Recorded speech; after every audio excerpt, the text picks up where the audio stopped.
Hey everybody, thanks for watching this video. This is day 2 of our trip to Phoenix Raceway. So this is Saturday, the day of the Xfinity race.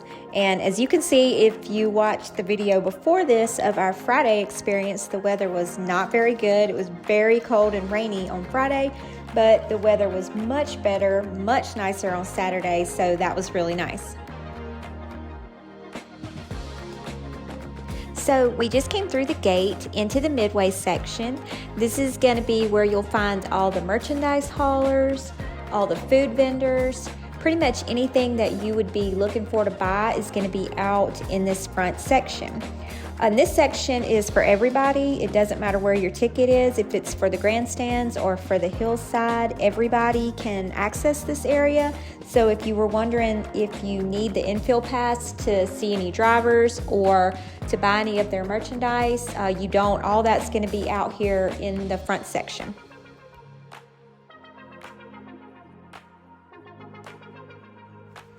So we did a little shopping at the merchandise haulers, and then as I mentioned in the last video, each hauler has a board hanging up that shows which driver will be coming there to do autographs and what time they'll be there.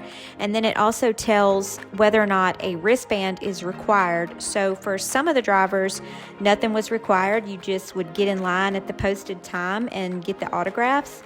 And then for some of the drivers, you were required to make a purchase of a certain amount. Most of them were $25 or either $30. And then you would get a wristband for that driver so you could get in line.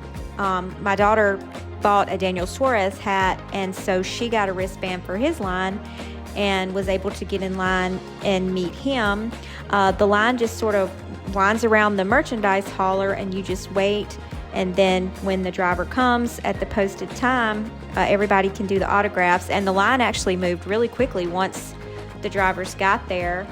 You could give them your own items that you brought to get signed. And then some of the drivers were also handing out posters that they would sign for you and give to you. So that was cool. And then like this line for John Hunter Nemechek was, I guess you would say, free. You didn't need a wristband, so anybody could just get in the line at the posted time and get his autograph and a poster from him. So this was a really fun time. The kids got to meet a lot of drivers and get a lot of autographs on Saturday.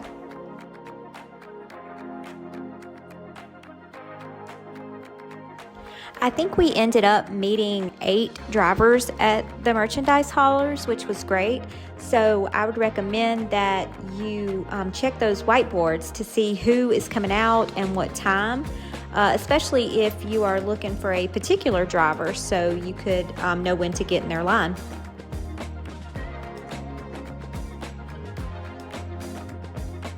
At the other end of the merchandise haulers is the NASCAR Experience stage, where drivers would come out and they would have like a little 15-minute question and answer interview. And then when they got done talking, they would go down to the edge of the stage and sign autographs. So that was a really cool spot and a cool experience. And that's also free for everybody, no matter where your ticket is for. You can go into that area. You can check the NASCAR Tracks app, and on the weekend schedule, that tells you what time each driver will be coming out. We're going to welcome an Arizona native to the stage right now. Please help me welcome up Michael McDowell. Good morning. How's everybody? Am I getting this close to you? Well, you know, I can move over a little. How are you? I'm doing great. It's a beautiful morning here in Arizona. Unlike yesterday. This is a hometown track for you.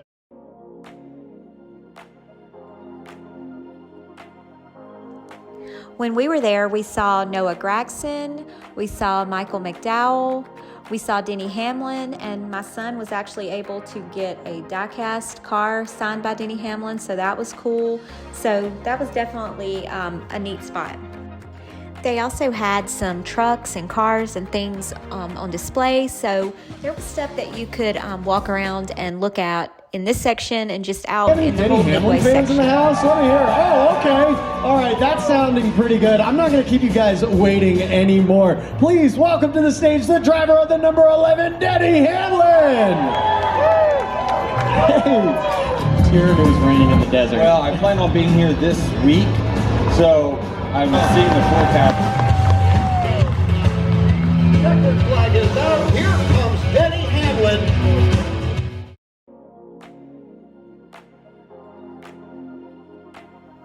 You do have to have your ticket scanned to go into the infield through the tunnel, and then they also have to be scanned again when you leave the tunnel to come back out. So that's also something to think about. If one person in your group has all the tickets for everybody on their phone, then you would want to all be together when you head in and out so that they could be scanned. They don't have any paper tickets or anything like that. They also won't accept a photo, like a screenshot of your ticket. It has to be the actual tickets on the Trax app or on Apple Wallet or wherever you have your tickets downloaded. They'll have to be scanned.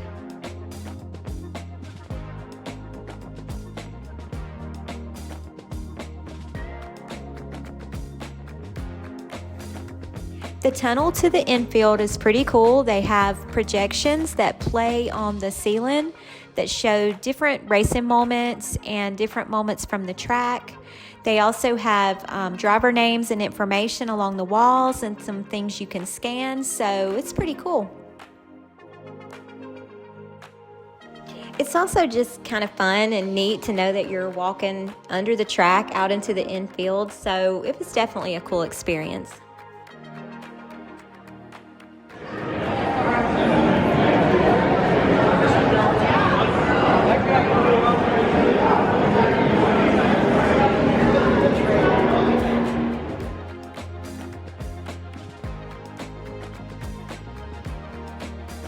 Once you get to the end of the tunnel, they do have stairs that take you up to the level of the infield, and then they also have escalators as well.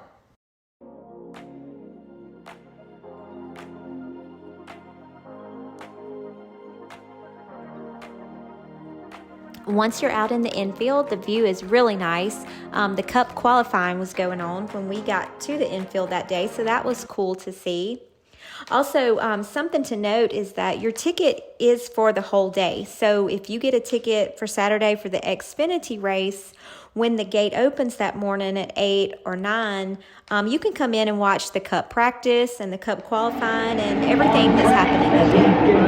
Comes off that dog leg heading for turn number 1. We'll see if either of these 3 cars have anything for Alex Bowman, who sits atop the leaderboard. 2 of them being an RCR car, 1 of them. They had some little games set up, different like vendors and sponsors. Like this was a little spin to win game. You could win different size prizes, and they had like cups and stuffed animals and different things. So just some little fun extras that were set up. Nice.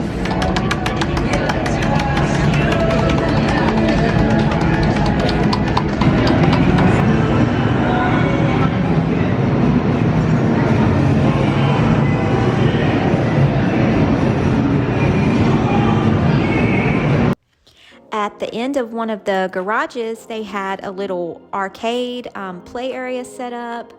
They had some video games and things that you could play. It was all for free. They had a PlayStation racing games set up with the steering wheels and pedals and everything. So if you have gamers, they might like this area. Back outside, you could walk around and see the pit boxes and the track.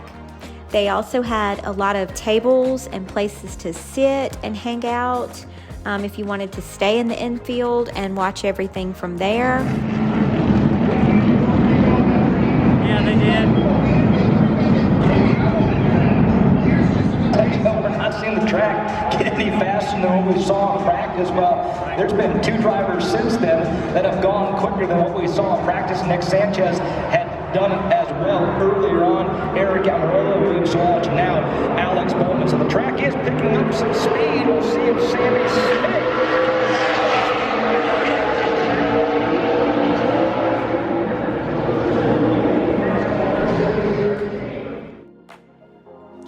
The garages were, of course, open where you could go inside and see the cars and see the crew members working, so that was cool to see. They do have lists on the end of each garage that tells which cars are inside that building.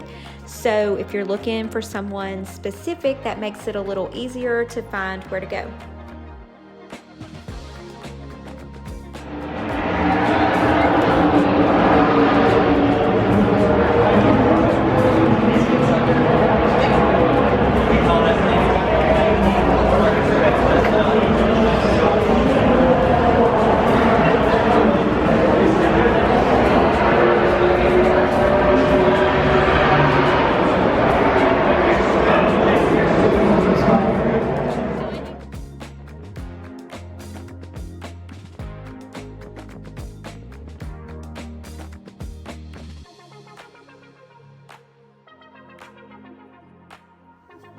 The Victory Lane area is out in the infield, and as you can see, it was empty at this time, but I'll put a clip in at the end that shows how crowded it was at the end of the race. After we spent some more time in the infield, we headed back out to the Midway to get food.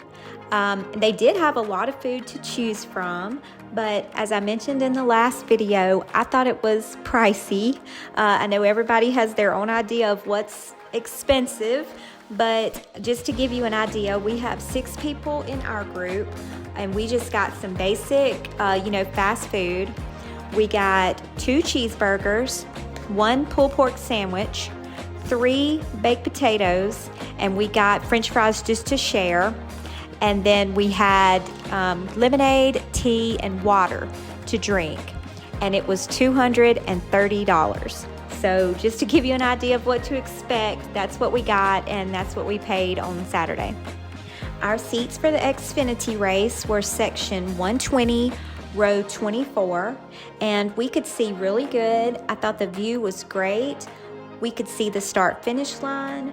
We could see the screen really well. So we really liked the view, and we liked that section a lot. I'll put a clip of the race in now, and I'll put a clip from Victory Lane so that you can see that area at the end of the race.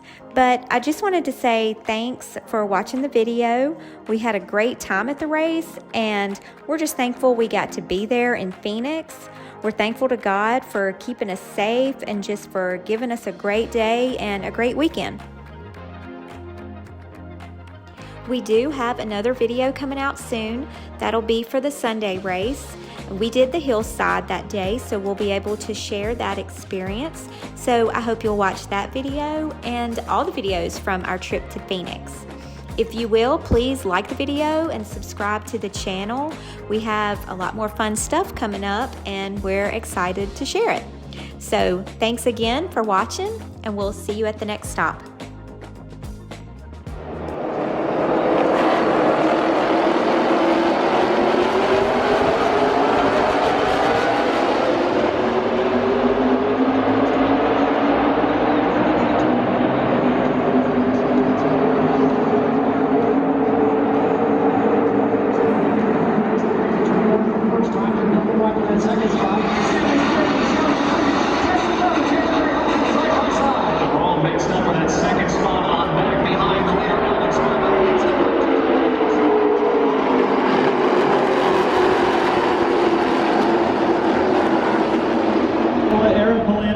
Presenting the trophy here today on behalf of GovX, Eric Almirola, a dramatic finish, wins his first here at Phoenix Raceway, his 8th career Xfinity Series racing. Fans, you're down here in Mobile on Victory Lane. Make some noise for your race winner and a dramatic finish.